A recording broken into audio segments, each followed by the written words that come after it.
Nice launch trajectory and countdown net. Pad is clear. 10, 9, 8. Launch auto sequence has started.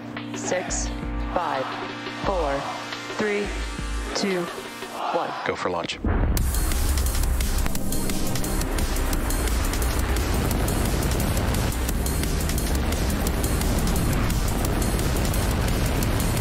Vehicle is supersonic. Stage separation confirmed.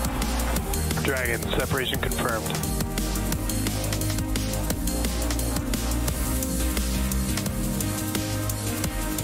Stage 1 is transonic. Landing legs have deployed. And Falcon 9 has landed. Hello, everyone, and thanks for joining us for today's PSN Satria mission. My name is Ronnie Foreman, and today we'll be following Falcon 9 liftoff from Space Launch Complex 40 in Florida to take the Satria satellite to a geostationary transfer orbit. Although I'm joining you today from our headquarters in Hawthorne, California, our rocket and spacecraft, as you can see on your screen, are preparing for liftoff on the opposite side of the country. Right now, you're seeing a live view of our launch pad in Florida. As I mentioned earlier, our customer for this mission is PSN, which is an Indonesian company. If you're unfamiliar, Indonesia is located in Southeast Asia, surrounded by both the Indian and Pacific Ocean. It's also an archipelago, which means the country of Indonesia is comprised of more than 17,000 islands. Being an archipelagic country with mountainous topography means Indonesia is one of the world's most challenging territories for telecommunication infrastructure. Satellite-based telecommunication services remain the solution to reduce digital divide by connecting the challenging frontier and outermost areas with high-speed connectivity. Our payload today, Satria, will be a key part of Indonesia's digital infrastructure development with a 150 gigabits per second capacity supported by very high throughput satellite, or VHTS technology. That will not only promote digital equality, but also economic growth as it becomes increasingly pivotal in a post-pandemic economic recovery.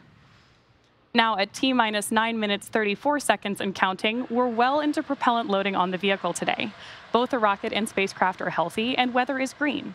Of course, the range is also standing ready to support a liftoff of 6:21 p.m. Eastern Time. But if for some reason we don't launch today, we do have a backup opportunity tomorrow.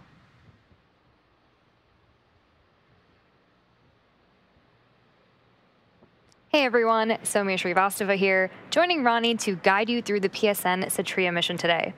The rocket on your screen is Falcon 9 and gets its name from the Millennium Falcon from Star Wars and the 9 Merlin engines located at the very bottom of the vehicle. Standing at around 230 feet tall, Falcon 9 is loaded up with nearly 1 million pounds of fuel and liquid oxygen prior to liftoff and is able to transport payloads like today's satellite and people to various orbits in space. To top it off, Falcon 9 is also the world's first and only reusable orbital class rocket.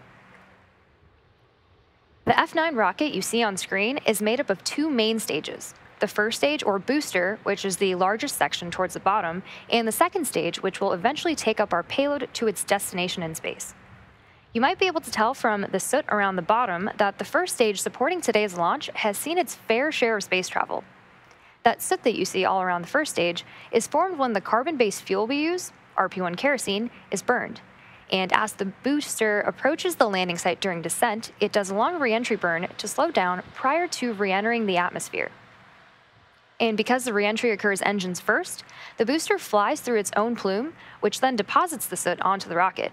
And if you watch the feed from the onboard camera during landing, you can see the soot sticking on the lens. Flying for a 12th time today, a few minutes after liftoff, we'll be attempting to recover the booster once again on our drone ship, a Shortfall of Gravitas. And as mentioned, there are 9 M1D engines at the bottom of the booster that are used to accelerate the vehicle through the Earth's atmosphere. Moving up, the first and second stages are connected by the inner stage, which has pneumatic pushers that allow stage separation during flight. The inner stage also houses the Merlin vacuum, or MVAC engine, that's connected to the second stage. The Merlin engines at the bottom of the first stage and the MVAC are nearly identical, except the MVAC engine has a larger nozzle that allows the second stage to perform better in the vacuum of space. And we'll probably have some really great views of the MVAC and planet Earth after liftoff, so stay tuned for those. And at the very top, we have the payload fairing. The fairing's job Engine chill has started. The fairing's job is to protect the payload from aerothermal loads, heating, and contamination during ascent. Much like our first stage, we recover most fairing halves and use them again on future launches. The fairing halves supporting today's mission are also flight-proven, with one half flying for its 7th time and the other its 9th.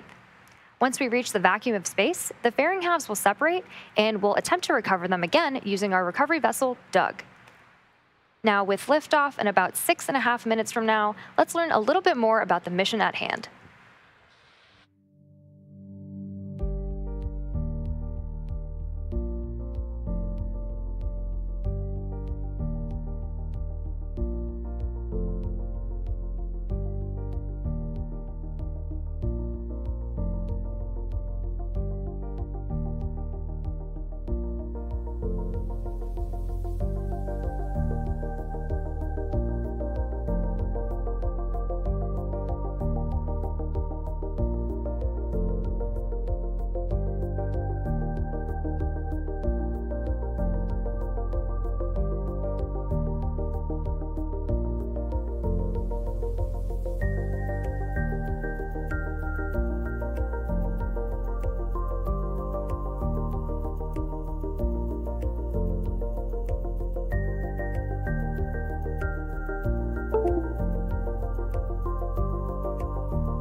Today's launch actually marks SpaceX's 240th overall mission and our 128th mission from the launch pad on your screen. In fact, of the 40 launches we've had already this year, more than half took flight from Slick 40. Located at the north end of Cape Canaveral Space Force Station in Florida, Space Launch Complex 40 was leased to SpaceX in 2007 after supporting numerous Titan launches for the U.S. Air Force between 1965 and 2005. Since then, we've had a total of 193 launches from Florida's Space Coast, with about 65% of them, or 127 launches in total, lifting off from Launch Pad 40. Thanks for pressing for strongback retract. SpaceX is planning on building a crew tower at Slick 40 as well to be able to launch future crew and cargo from this launch pad, in addition to 39A, which is bringing us another step closer to making humanity multiplanetary. Now at about 4.5 minutes to go until liftoff, we should begin to see the strongback retract in progress. There's the call out for that strongback retract, and you can start to see the TE clamp arms opening up around the base of the fairing.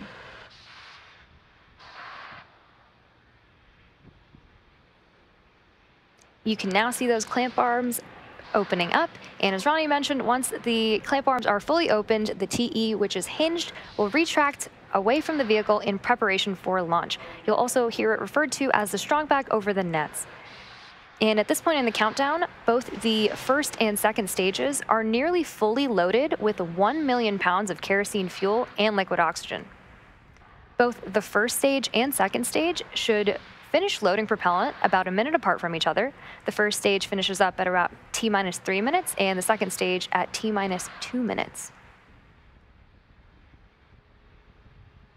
You may have noticed the white clouds around the vehicle. Those clouds are actually vented chilled gas from above the LOX tank liquid surface that we vent overboard to maintain pressure in the tank as needed.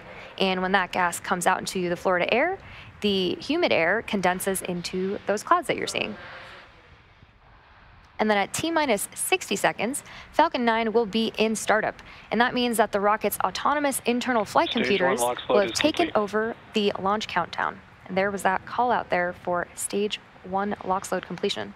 And just inside of T-2 seconds, we light the Merlin engines for liftoff.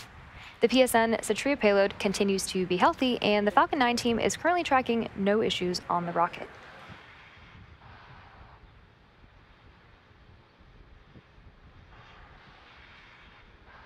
So again, the next major milestone we are tracking is final LOX load completion, at which point Falcon 9 will be fully loaded with both fuel and oxidizer.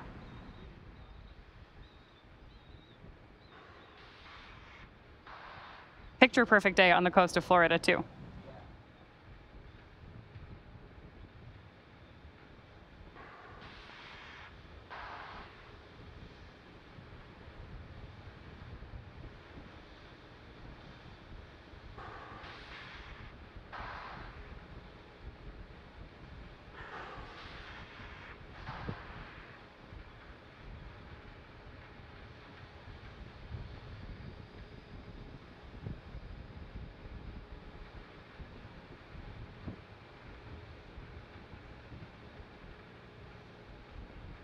Stage 2 LOX load is complete. There's confirmation that we are fully loaded with fuel and oxidizer ahead of today's launch. And fun fact, at liftoff, Falcon 9 will be burning about 700 gallons of that fuel per second. Ground gas closeouts.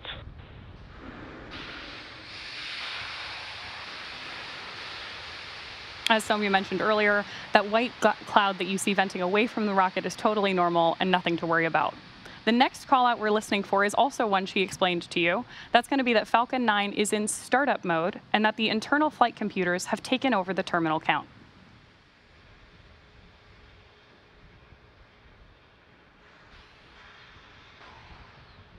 Falcon 9 is in startup. The final milestone we're listening for on the nets is the call out from the launch director that we are go for launch.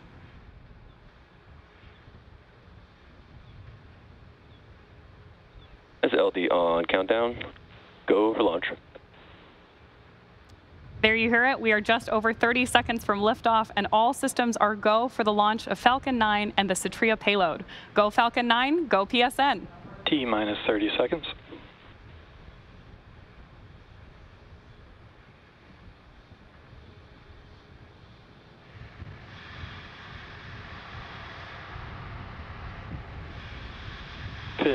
Seconds.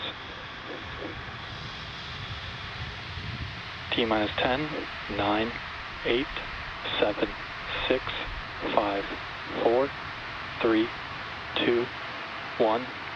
Ignition. And liftoff. Go Falcon, go PSN. Stage 1 propulsion is nominal. Vehicle is pitching downrange.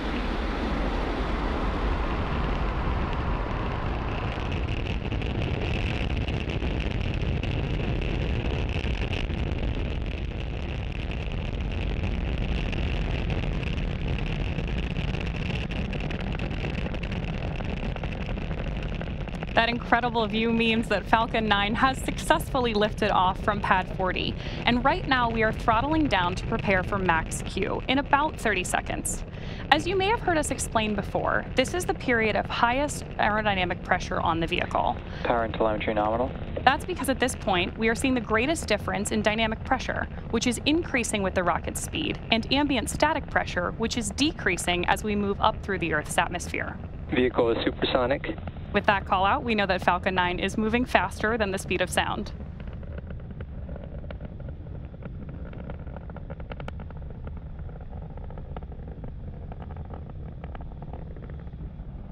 Max Q. With confirmation that we've passed through max Q, we have 3 events coming up in quick succession, starting with main engine cutoff, stage separation, SES1, or second engine start 1. Main engine cutoff, or MECO for short, is where all 9 Merlin 1D engines will shut off to slow down the vehicle in preparation for the next event, stage separation, or stage SEP for short. That's where the first stage booster will separate from the second stage. Right after stage SEP, the first stage will start its journey back to Earth, targeting a landing on our drone ship, a Shortfall of Gravitas, which is currently stationed in the Atlantic Ocean, about 680 kilometers downrange. Now, during that time, Stage 2 will continue on its journey to space with the third event, Second Engine Start 1, or SES1 on the nets. And this is where the single MVAC engine will ignite to propel the second stage along with the PSN Satria payload to orbit. In addition to these 3 major events, the fairing halves will also separate less than a minute after SES1, so keep an eye out for all of those coming up in about 10 seconds.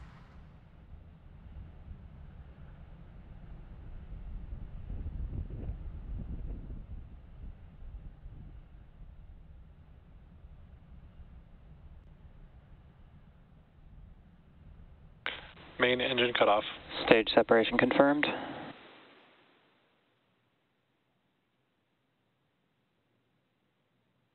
MVAC startup. So you heard the callouts there, and you can see on your screen in this great dual view that we have that the MVAC engine on our second stage has ignited. Now, this is the first of 2 second stage burns that we're tracking for this mission. And the first stage on the left-hand side of your screen is coming back to land on our drone ship, a Shortfall of Gravitas. Now, we are also expecting fairing deployment. Both vehicles are on nominal trajectories. With that, we know that both vehicles are headed in the right direction. And as I was describing earlier, we are expecting fairing separation in just about 5 seconds.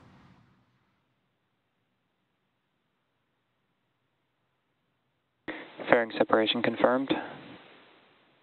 As some of you mentioned earlier, reusability is part of our secret sauce here at SpaceX. So with that confirmation of fairing separation, we know that both of those are coming home again.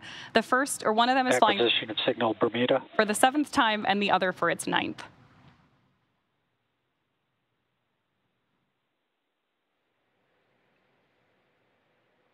It's now T+3 minutes and 55 seconds into today's mission, and we have a great view of stage 1 on the left and stage 2 on the right. In order to complete today's landing, the first stage has 2 more burns left. Next up will be the entry burn, where 3 of the Merlin engines on the first stage will reignite, and this will help slow down the F9 first stage as it re-enters the upper part of the Earth's atmosphere. That entry burn should start in about 2-ish minutes from now and will last about 20 seconds.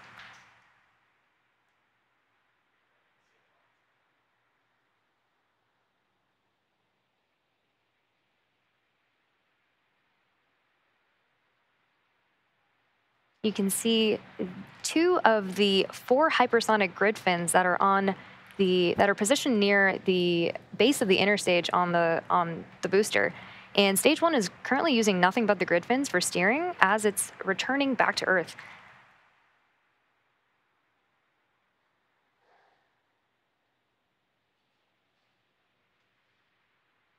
You can also see those little puffs of gas. Those are nitrogen gas bursts for attitude control, and they also help orient the rocket on its way back down.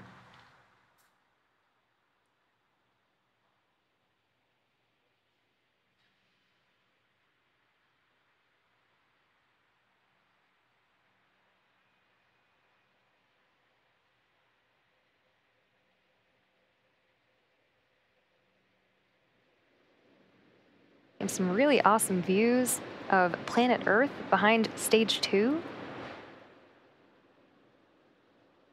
And again, that entry burn on the first stage coming up in about a minute.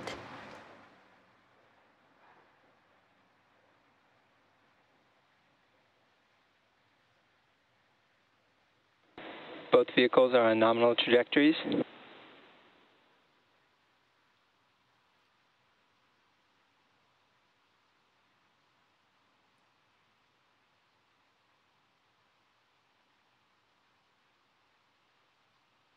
Like I promised, we have great views of Earth behind MVAC and behind the first stage as it's coming back down to Earth.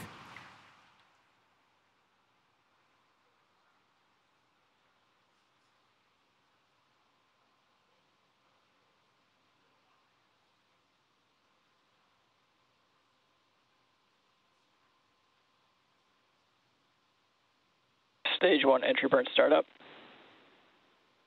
You can see that 3 of those engines have now relit engines 1, 5, and 9 for the entry burn.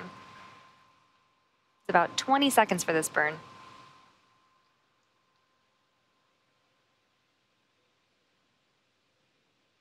Stage 1 entry burn shutdown.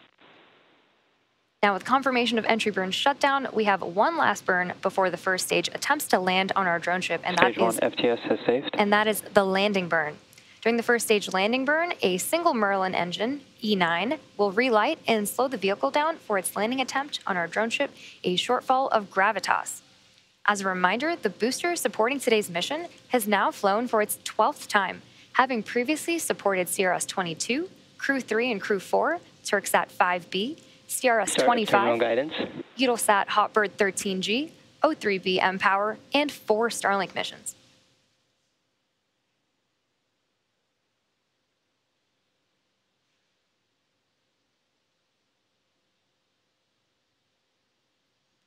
Will also be coming up on SECO 1 or second engine cutoff 1 in about 30 seconds from now.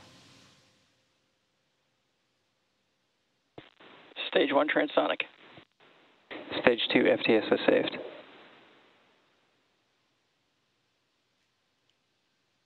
can see that MVAC continuing to glow bright orange until SECO 1.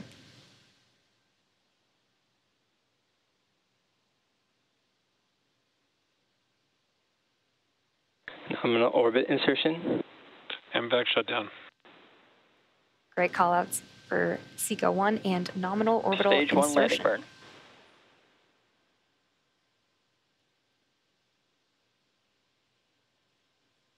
Expected loss of signal, Cape Canaveral. There's that view of landing burn. Stage 1 landing leg deploy.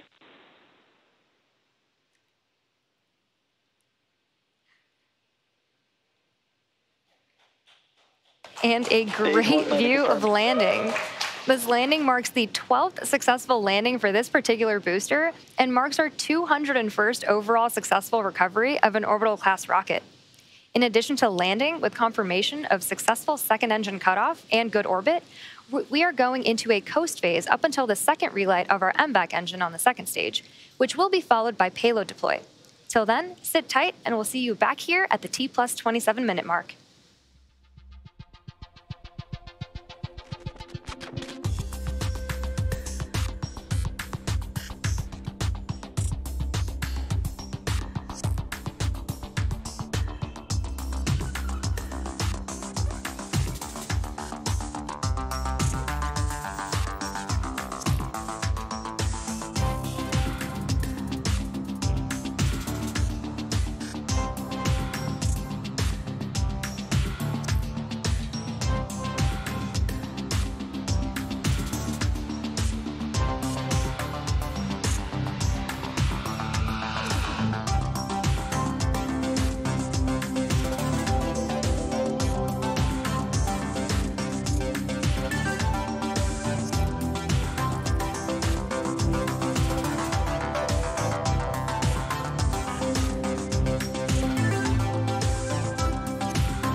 Expected loss of signal, Bermuda.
25th century AD.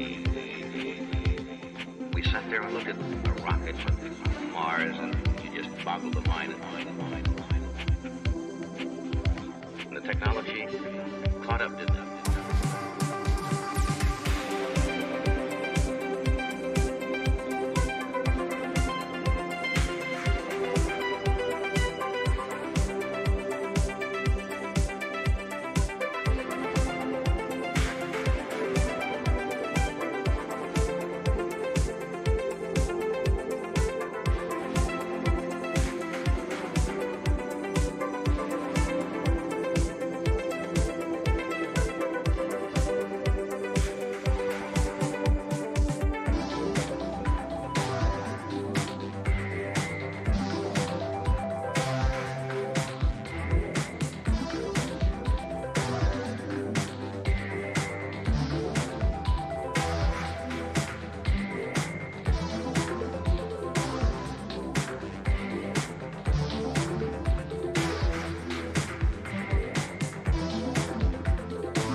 One landing burn.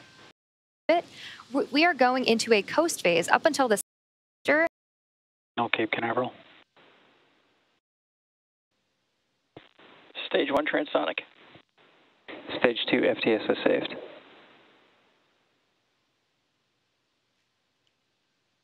can see that MVAC continuing to glow bright orange until SECO 1.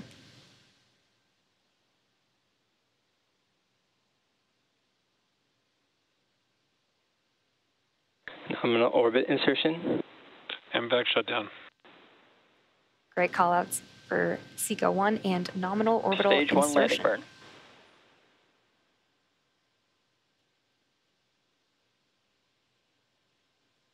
Expected loss of signal, Cape Canaveral. There's that view of landing burn. Stage 1 landing leg deploy.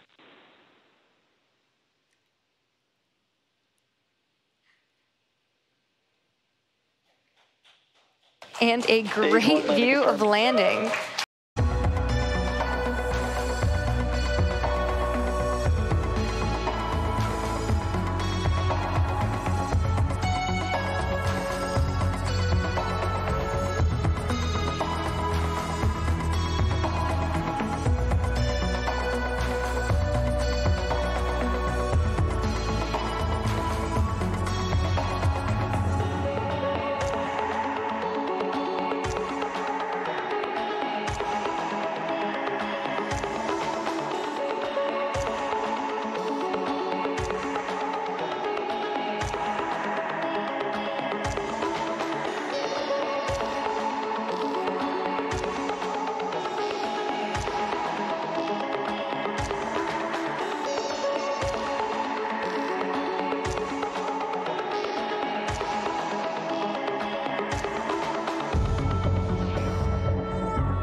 position of signal Gabon.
Welcome back to the live webcast for the PSN Satria mission. If you're just joining us, liftoff occurred at 6:21 p.m. Eastern Time from Space Launch Complex 40 in Cape Canaveral, Florida. After liftoff, we also had successful main engine cutoff, stage separation, ignition and shutdown of the MVAC engine on the second stage, fairing separation, and a successful first stage landing. Coming up shortly, we'll have the second burn of our MVAC engine, which is what you can see on your screen now. This is on stage 2, and we'll do this burn prior to payload deployment, which basically means we will relight and then shut down the second stage engine another time. Now, we are expecting this burn to last just about a minute. Beautiful views from up in space there on your screen right now. And we're essentially using this to finalize the placement of stage 2 and the payload in our desired geostationary transfer orbit. That also means that this will be the last burn of stage 2 before we deploy the payload today. We're expecting about another 30 seconds on this engine burn.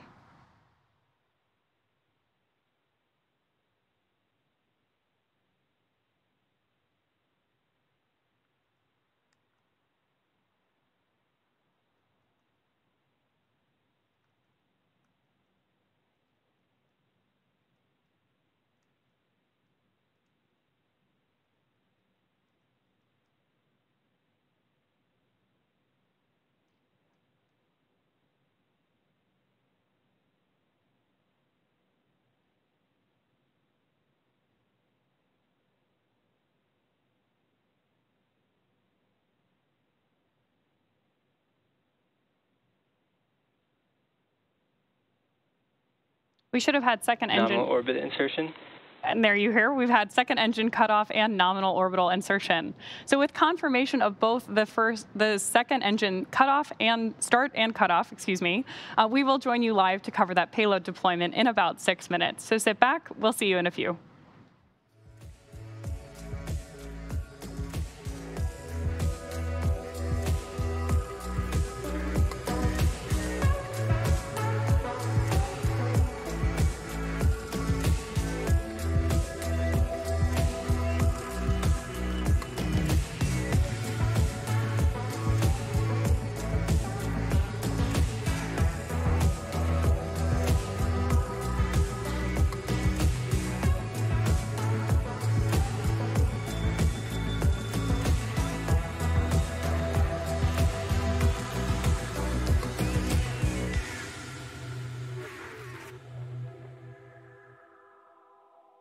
Acquisition of signal, heart of Beachstock.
Acquisition of signal Mauritius.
Thanks for joining us once again for the PSN Satria launch.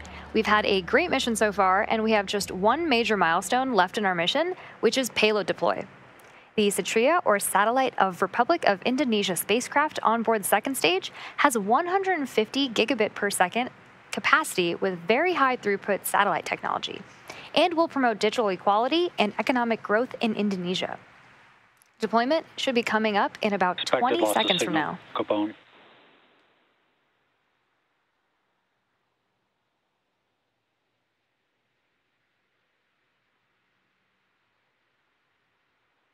You can see the payload on your screen right now. Acquisition of signal Maldives.